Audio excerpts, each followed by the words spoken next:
Assalamualaikum warahmatullahi wabarakatuh. Perkenalkan, nama saya Monica Fibrianita dari kelas 11 MIPA 3 absen 23. Di sini saya akan menjelaskan tentang proses pembentukan urea. Urea adalah salah satu senyawa yang mudah larut dalam air, bersifat netral, terdapat dalam urin yang dikeluarkan dari dalam tubuh. Pembentukan urea ini berlangsung di dalam hati. Urea terbentuk dari amonia dan karbon dioksida melalui serangkaian reaksi kimia berbentuk siklus yang dinamakan siklus urea. Selanjutnya, bagaimana proses terbentuknya urea? Reaksi pertama, sintesis karbonul fosfat. Dalam reaksi ini, pembentukan karbonul fosfat ini 1 mol amonia bereaksi dengan 1 mol karbon dioksida dengan bantuan enzim karbonul fosfat sintetase. Reaksi ini membutuhkan energi. Karenanya, reaksi ini melibatkan 2 mol ATP yang diubah menjadi ADP. Reaksi kedua, pembentukan sitrulin. Dalam reaksi ini, bagian karbonul bergabung dengan ornitil dan memisahkan gugus fosfat sebagai katalis. Pembentukan sitrulin adalah transkarbamilase yang terdapat pada bagian mitokondria sel hati. Reaksi ketiga, pembentukan asam arginosuksinat. Dalam proses ini, sitrulin bereaksi dengan asam aspartat membentuk asam arginin suksinat. Reaksi ini berlangsung dengan bantuan enzim arginino suksinat sintetase. Dalam reaksi tersebut, ATP merupakan sumber energi dengan jalan melepaskan gugus fosfat dan merubah menjadi AMP. Reaksi keempat, penguraian arginimosuksinat. Dalam reaksi ini, asam argininosuksinat diuraikan menjadi arginin dan asam fumarat. Reaksi ini berlangsung dengan bantuan enzim argininosuksinase, yaitu suatu enzim yang terdapat dalam hati dan ginjal. Reaksi kelima, penguraian arginin. Reaksi terakhir ini melengkapi tahap reaksi pada siklus urea. Dalam reaksi ini, arginin diuraikan menjadi urea dan ortinin, enzim yang bekerja sebagai katalis dalam reaksi penguraian ini. Organisase yang terdapat dalam hati ornitin yang terbentuk dalam reaksi hidrolisis ini bereaksi kembali dengan karbonul fosfat untuk membentuk stirulin dengan karbonul fosfat untuk membentuk stirulin. Demikian dan seterusnya.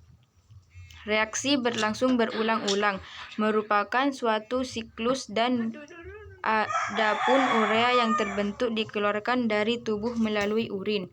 Selanjutnya, saya akan menjelaskan proses getah empedu.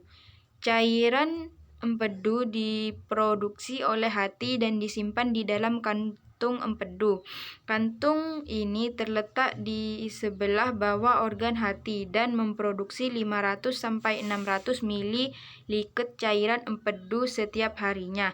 Selama kita makan, empedu dialirkan dari kantung empedu melalui saluran empedu dan menuju organ hati. Saluran empedu menghubungkan kantung empedu dan hati dengan usus halus. Cairan empedu kemudian membantu proses pencernaan lemak di usus halus. Cairan empedu sendiri terbuat dari berbagai zat, di antaranya adalah garam empedu yang sering juga disebut asam empedu air, tembaga, kolesterol juga disebut kolesterol, dan pigmen. Salah satu pigmen yang terkandung dalam empedu adalah bilirubin. Bilirubin juga bisa menyebabkan sakit kuning bila menumpuk terlalu banyak dalam darah dan jaringan tubuh.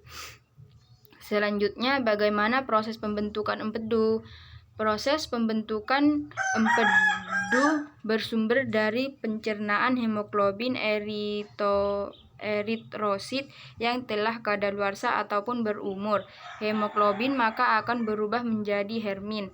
Zat besi dalam hemoglobin akan dikandung dalam hati dan mentransfer ke sumsum tulang untuk bahan utama. Pembuatan sel darah merah baru, hemin, akan menguraikan sebagai bilirubin dan biliverdin. Kedua zat tersebut ialah zat penerima warna bagian cairan empedu, sehingga cairan empedu berwarna hijau biru. Zat warna tersebut akan menjalani oksidasi sebagai urobilin.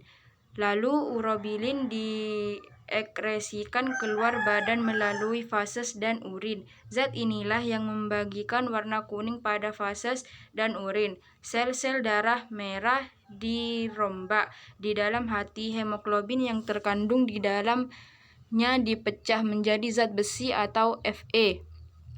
Globin dan fama. Zat besi dan globin didaur ulang. Zat besi diambil dan disimpan di hati, sedangkan globin dimanfaatkan untuk pembentukan hemoglobin baru.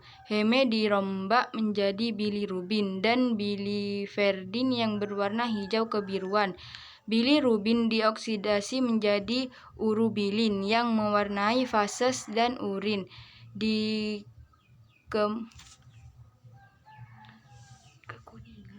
Kekuningan, sedangkan biliverdin sebagai pembentuk zat warna empedu yang kemudian disalurkan ke kantung empedu. Sekian yang dapat saya sampaikan.